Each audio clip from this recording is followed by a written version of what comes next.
Now, I remember one of our first major design and build projects with Sustainable Homes Melbourne.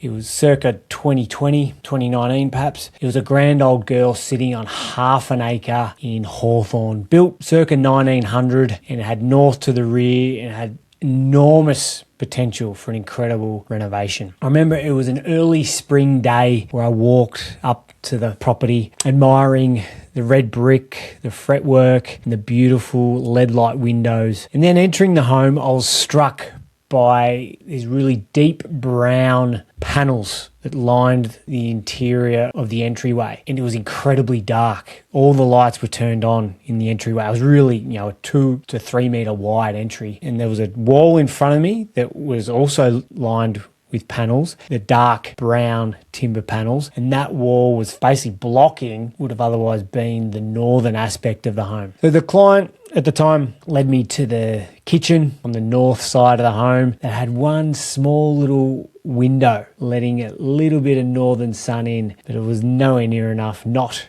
to have the lights on, or nowhere near enough to heat the home or attain any heat within the home. It was about 22 degrees outside and about 15 degrees in that double brick home, and I was regretting leaving my jumper in the car. Now, I think this is a common story of some of the beautiful old heritage homes within Melbourne. They're beautiful, charming, incredibly desirable architecture, but they leave a lot wanting to the actual livability within the home. So I want to ask the question today, can you combine our beautiful heritage architecture with high performance? Can you have both? And I'm here to answer that. The answer is yes. So many of our clients at SHM, they want the beautiful heritage that belongs so strongly to Melbourne, and also with thermal comfort that is not so common in Melbourne. Of course, many of our clients want the soul of a beautiful heritage home, or combining that with the thermal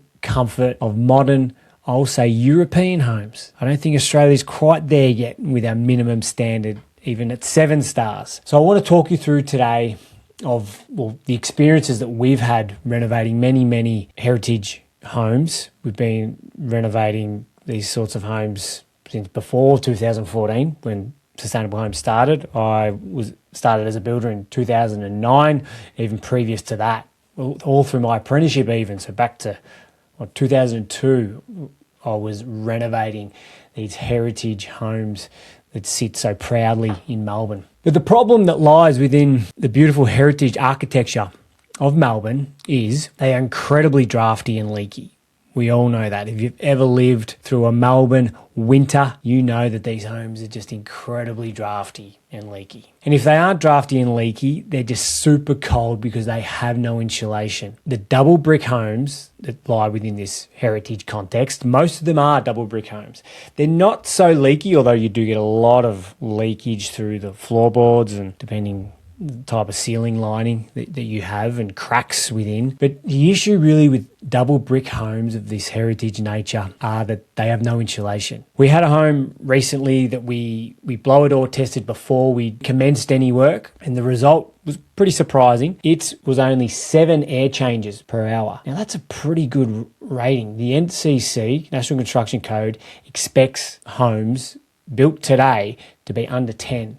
So 7's pretty surprising for this home built, in the early 20th century. The problem here was that this home, being double brick, it's not vapor permeable and had no insulation. So the occupants, our clients, are heating the home inside, and then we're getting the dew point being on the internal of the home. That gets a bit nerdy, but ultimately what that means is you're getting condensation on the internal of your wall. And that was growing mould, and there was mould all throughout this home, and it clearly horribly bad for your health. So that is the real problem about these heritage homes, especially if they're not the leaky hollow wall weatherboard homes. They're the double brick that aren't leaky at all. There's not enough air movement. We're heating the home from within, and that dew point's on the inside of your wall, and you're getting condensation there and hence mold. Incredibly bad issue. Of course, these homes are dark.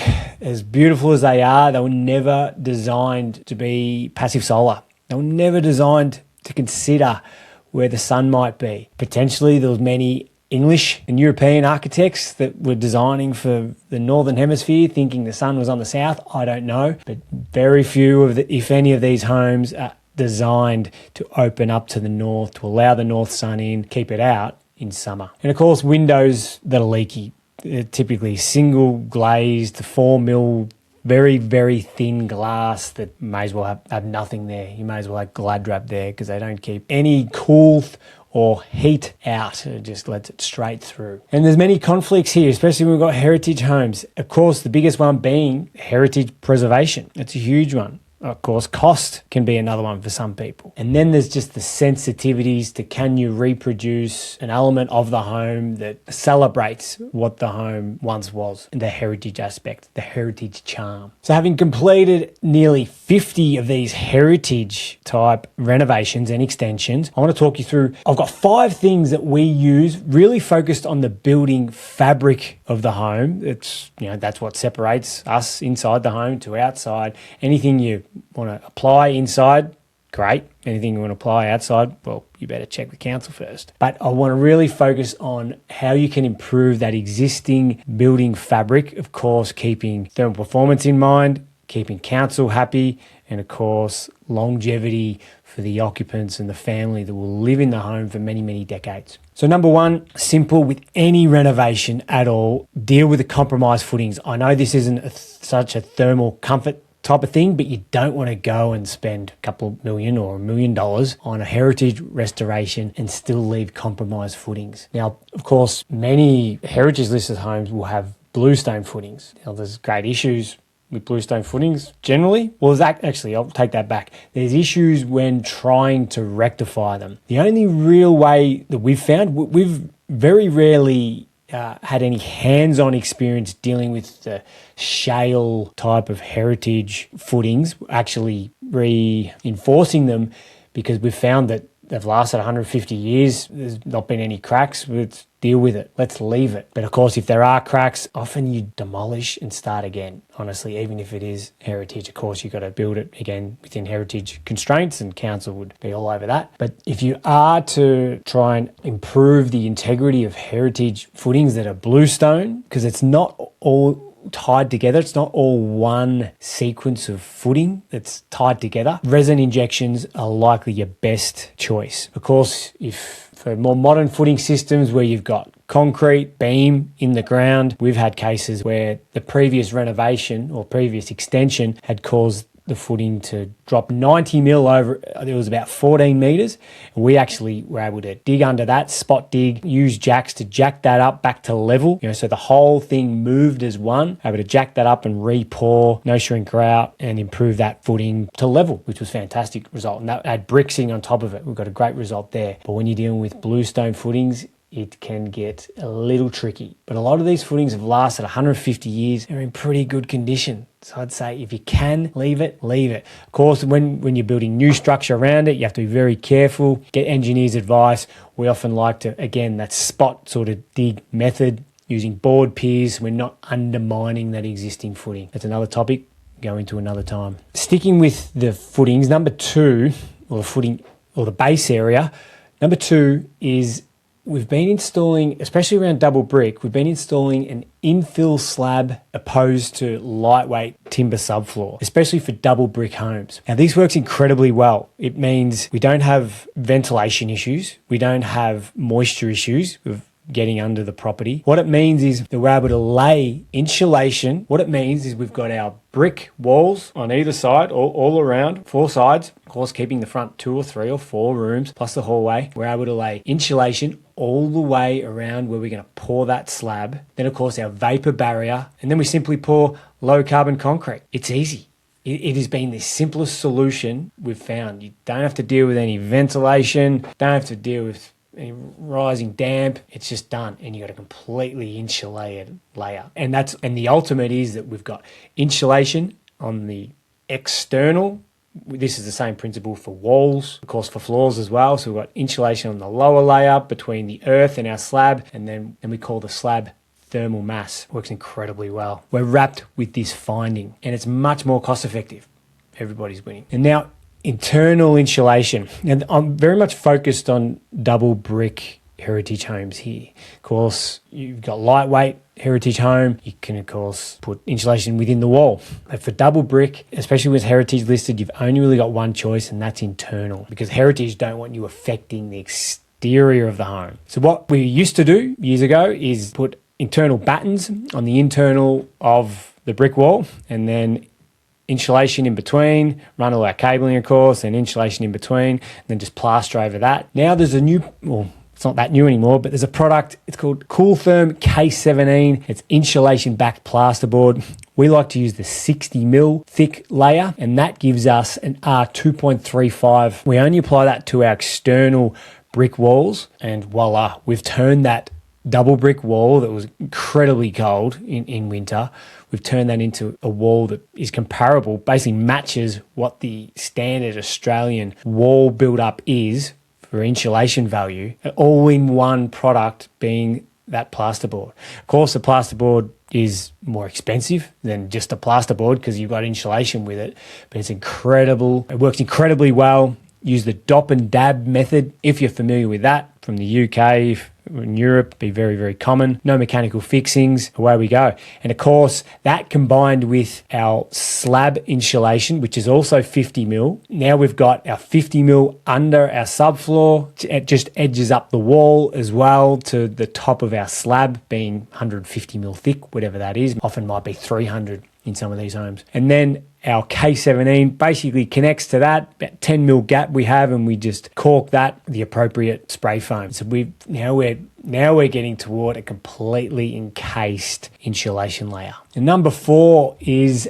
updating the roof structure. Now, I'm not going to talk about insulation here because, just to clarify, that insulation that runs under your subfloor, up your wall, should also run through your ceiling. But when we're talking about the roof, of course, we're talking about the layer above your ceiling, often on the pitch with these heritage homes. And now what we do there, what we've done recently, many of these heritage homes, of course, are roof tiles. And so the heritage don't really want us changing that to a corrugated roof. Of course, corrugated roof, the same principle really applies. But in a recent case we had in Carlton North, we had a roof that was tiled, ceramic tiles, it was leaky. We had to address it. The issue, I suppose, with addressing these old roofs is that they don't meet the current construction code for gutters. And this one has parapet wall on each side, and therefore it's got box gutters. And box gutters is very critical. I think most people that have built a home has heard horror stories about box gutters. Box gutters done right should work.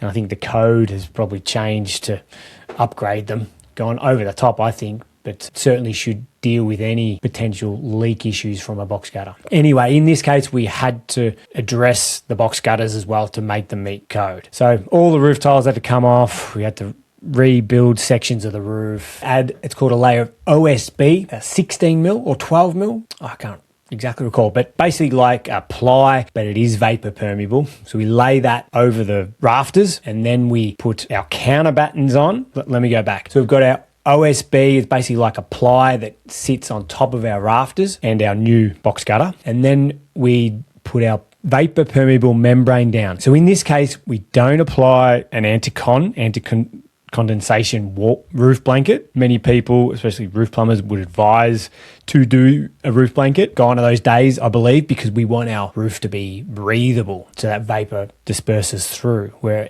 roof blankets, they're not. So this avoids the potential condensation layers that a roof blanket can have. So we've got our vapor permeable membrane on top of our OSB, similar to ply, and we lay our counter battens on. And our counter battens ultimately are acting as our air gap, and then we put our battens on to pick up our tiles. In this case, be the same principle for roof sheets as well. So ultimately what we've got, and then of course on top of that is our tiles or our roof sheets.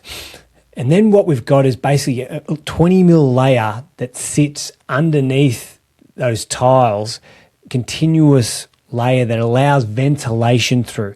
So we're expecting in these homes, in a modern home that's really well insulated, vapor to come up through the ceiling. Plasterboard is vapor permeable. It'll come through your insulation layer in your ceiling, and it'll hit the bottom of your roof, and then it'll also vapor diffuse through your roof, and then it'll have that 20mm layer that'll be able to run down into your gutter. Now, of course, we want that vapor permeable membrane to either run into our gutter or onto the outside of our brick wall. You don't really want it running on the outside of your brick wall, but you definitely want it external. It should be dealt with appropriately with the right designer and the right builder that knows what they're doing. And then, of course, we've got window restoration. Many of these heritage homes have heritage listed windows, and they're beautiful windows. And council quite sensitive to anything happening with these windows, and in many cases they don't even want you to change the windows, which can be frustrating. So there's a few options here. Of course, we've engaged specialists to restore these windows. That can come with challenges. When we're restoring, of course, we're upgrading those glazing units to be double glazing, which often means we need to machine the existing glazing unit to allow for a larger glazing unit, which can be challenging, basically laborious, and can be costly. Depending the value of the window, the sensitivity of the heritage nature of the window, you can often be a better place to to replace that window completely. The judgment call to make specific to your exact situation. I do want to mention here that, of course, LED light windows are a window that you typically wouldn't replace. So there are cases where we would install a double glazed unit, typically a vacuum insulated glass unit, which is a new sort of technology, I guess. It's a very small double glazed unit that typically rates quite well. And we would install that externally or internally at times. And of course, that increases the value and the rating of that window greatly, and of course helps with retaining the inside temperature in and the outside temperature out. So it's no secret that our heritage architecture in Australian cities like Melbourne is precious, gorgeous, and charming to admire. In my humble opinion, the best homes, and certainly the most unique homes, are the ones that blend the restoration of a heritage charm with the modern day comforts a family needs to live a healthy, joyful, and comfortable life. Heritage architecture really does give a home its soul, and combined with these modern day methods that I've just gone through can really enable you to create a healthy, energy efficient, and comfortable home for many generations to enjoy. I really love the thought that these heritage homes will be preserved and hopefully appreciated long into the future by the families that live in them, our peers, and of course, builders and architects of the next generation. Thanks for listening. Until next time.